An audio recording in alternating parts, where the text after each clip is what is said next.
All right, so we're going to be talking about APIs. So we've, this program starts Django is the first framework, then we move on to React, then we move on to combining Django and the Django REST framework, which is a specialization of Django. And ultimately, we're going to be writing our own APIs. So you can kind of think of the Django app as having all these different components. It's got like the templates, and it's got the views, and it's got the models. So if all of these components were kind of on separate servers, that's essentially what we're going to end up doing. You're going to have your React app running in one place and your Django backend running in another place, and you'll be making requests to other APIs. So you'll have like a networked application. If you ever hear the term microservices, it's basically, that's what it's all about, breaking everything up into tiny pieces that can be used as APIs. So I've said API probably like 10 times in the last 30 seconds. So what is an API?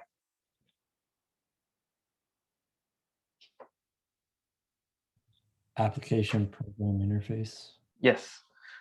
So what is that in, Layman's, it's just a way to get data back that you requested. Yeah, so there's a very API in like a general programming sense is just a very vague, it's just like the way you do stuff, the way you interact with something. So if you have a radio and you push a button, that's an API. It's how a computer talks to, it's how a computer program talks to another computer program. Yeah. Because it's the program interface versus the human interface.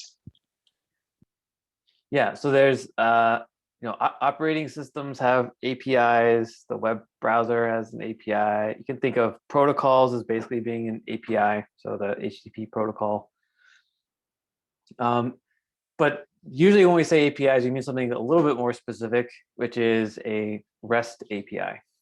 So a REST API is basically hitting different endpoints on an application. So that's what we're going to be building. So we have these routes, right? We have a bunch of routes. Sometimes they're nested, and we can do different things, different CRUD operations, create, read, update, and destroy. So we can interact with an application that's running on a server using basically URLs and HTTP. So that's the basic idea. So far, we haven't really done much in the way of third-party APIs, but we're going to start doing that today. So I'm just, for the interest of time, I'm not going to actually do this. Sorry. Or was this?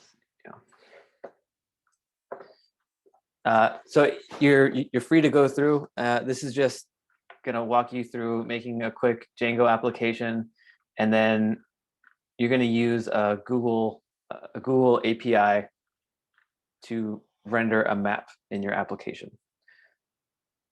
So you'll have to go to the create an account, which it won't cost you any money, and then you'll get an API key, and you can use that key to make requests to Google's API, which is just an endpoint, and that will give you access to all kinds of additional functionality, more specialized functionality that you would reasonably be able to make. So if you have an application and you want to include like a map, you're probably not going to want to have to make your own map, right?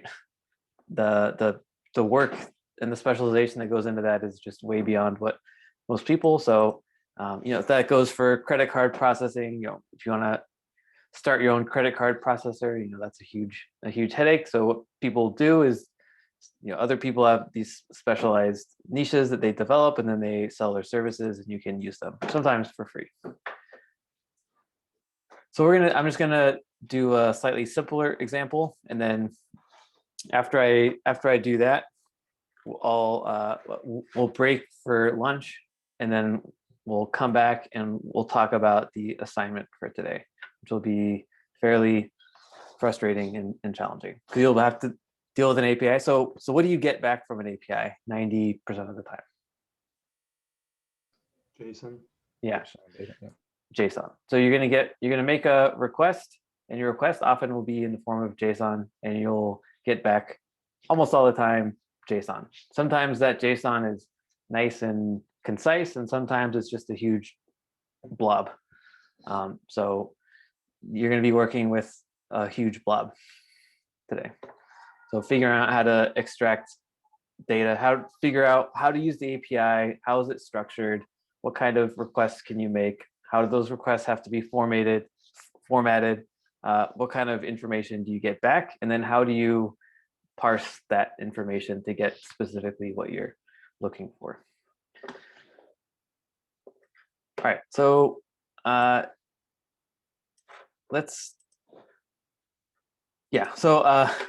are a whole bunch of free APIs, so I'd recommend starting to look for stuff. It's also just a good idea for your personal projects even. There's all kinds of, not just modules like node modules and Python packages and all this other stuff that gives you some cool functionality for free that other people have developed, but APIs kind of do the same thing. And oftentimes they're free. Most of the time it's, there are limitations and you have to create an account and get a key, which you'll have to do for the Ticketmaster challenge for today. You have to, register and you'll get a key and you'll want to protect your key and all that stuff. But if you just do a search for free APIs, here's a bunch of random free APIs, and I think I found, was it this one or? Yeah, so just a random APIs. This one gives you make a request to it and it gives you a Chuck Norris joke. So let's say we have a website, right? We have a website, our website, does a particular kind of thing, but we want this specialized function. So we're not good at making jokes. We need someone to write our own jokes for us. So we can use this third-party API to give us that specialized functionality in our website. So let's go ahead and make a website. And so this API is nice because it doesn't require a key or registration or anything like that. But most of them will do that. So let's make a very quick JavaScript application. So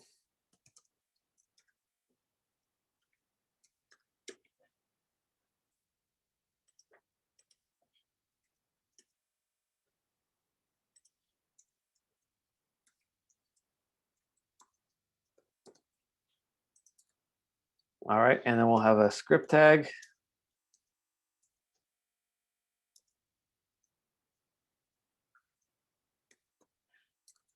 And we'll just get this.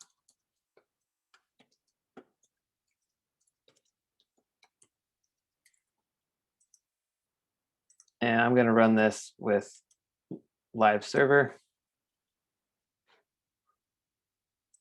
Okay, we'll check the console and looks like our JavaScript is hooked up. Okay, so that's good.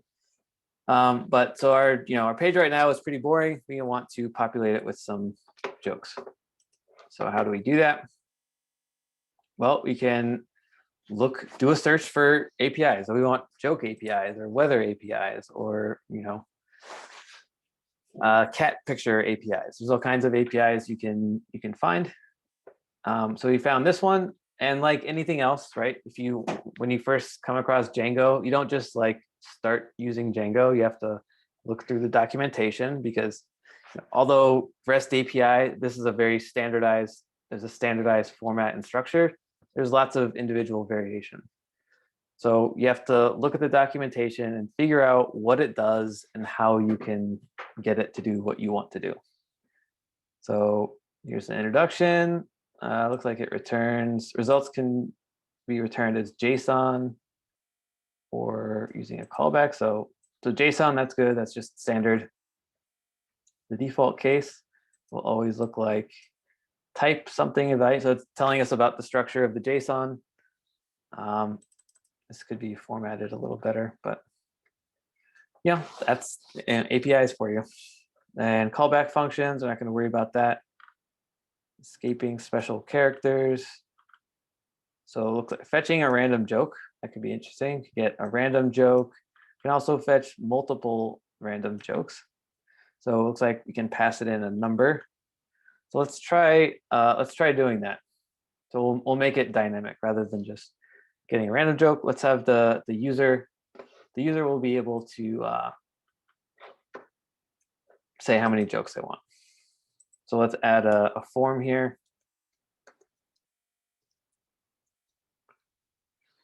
And let's see, input, type text.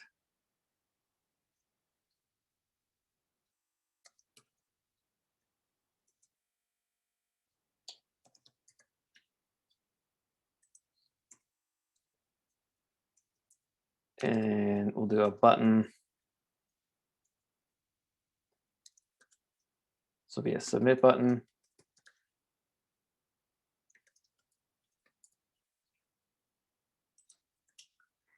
All right, so we got this form. Now in our JavaScript, what we're gonna have to do is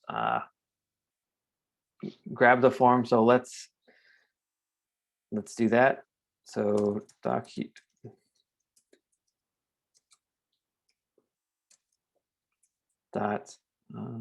query selector. We'll get the form, and let's also get the body. We'll need that later.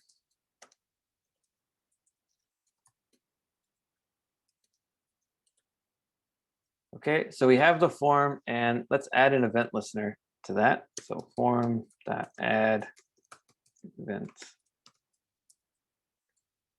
That will take an event and a callback.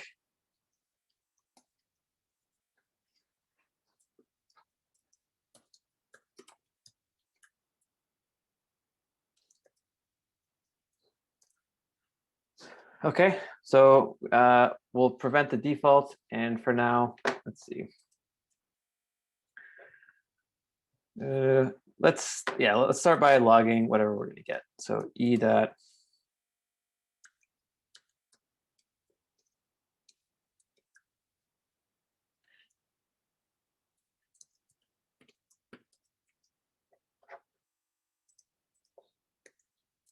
so we'll save that, go back here. So we're grabbing the form, but we want to get this number. We need to be a little more specific. We're gonna get the target from the number. We'll check that again. And we're actually grabbing the value that the user has entered now. Okay, so we're grabbing that value. So what we're gonna do is we're going to, so let's say the user enters 2. We're gonna make a call to the API for 2 jokes. So we'll fetch however many jokes that they told us to get, and then we'll display those jokes. So we'll make the request. We'll make the request asynchronously, and then we'll get back a response. That response will be in JSON. We'll have to parse through that JSON and then render it to the DOM. So I'm going to copy. Let's copy this. So we'll have another function, which will be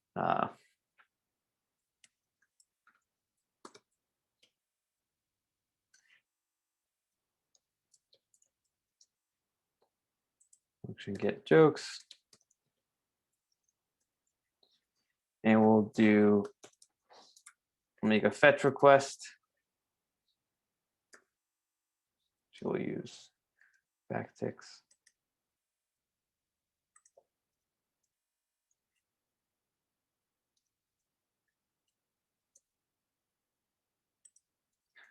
Okay, and so this is good, right? We just make a request here.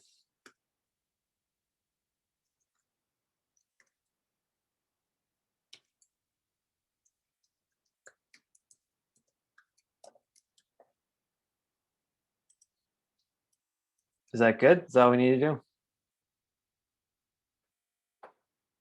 Got to do something with the data you get. Yeah. So what is this data going to be?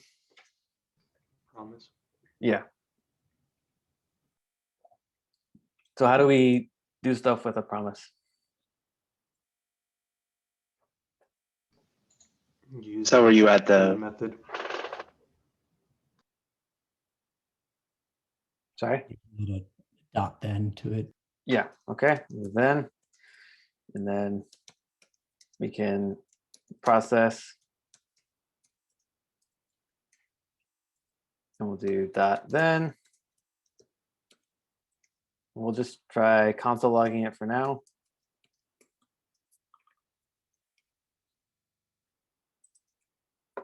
We'll see if this works.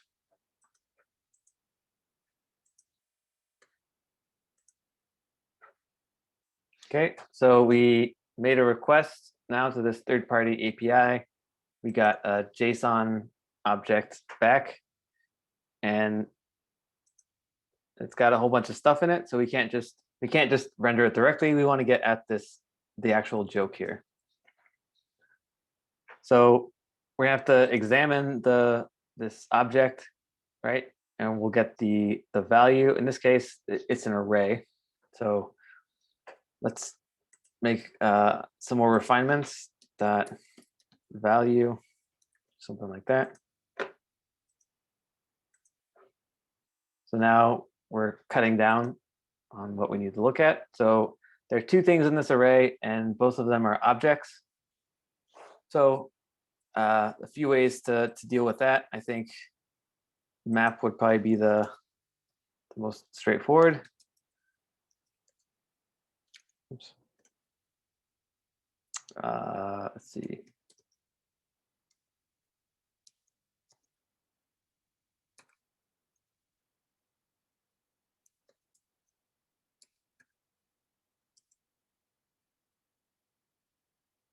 Let's see, jokes.map.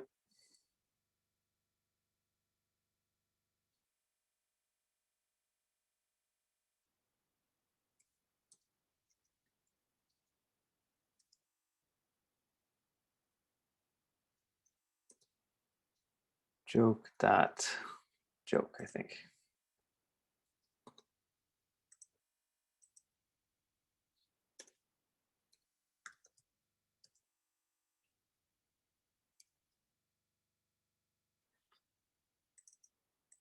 So actually here what we'll do is we've got the joke. So we'll display it in the browser from here.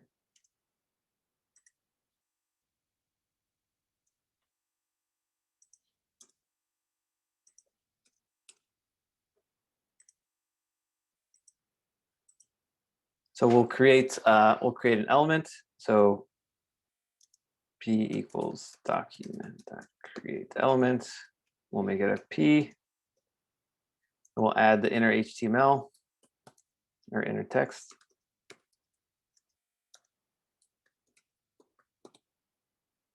This is what we're getting from the API call, and then we'll append it to the body. So body.append child p. All right, let's see if this works.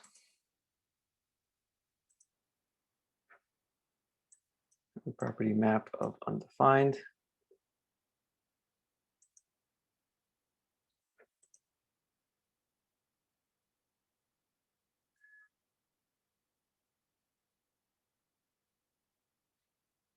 Let's see. Oh yeah, Your okay. console.logging it. Thank you very much. Yeah, I wasn't returning the value, I was just console logging it. So I was returning undefined.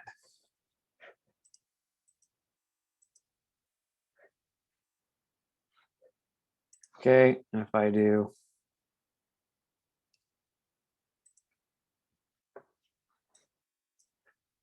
so, oh, check notes doesn't need Ajax because pages are too afraid to post back anyway.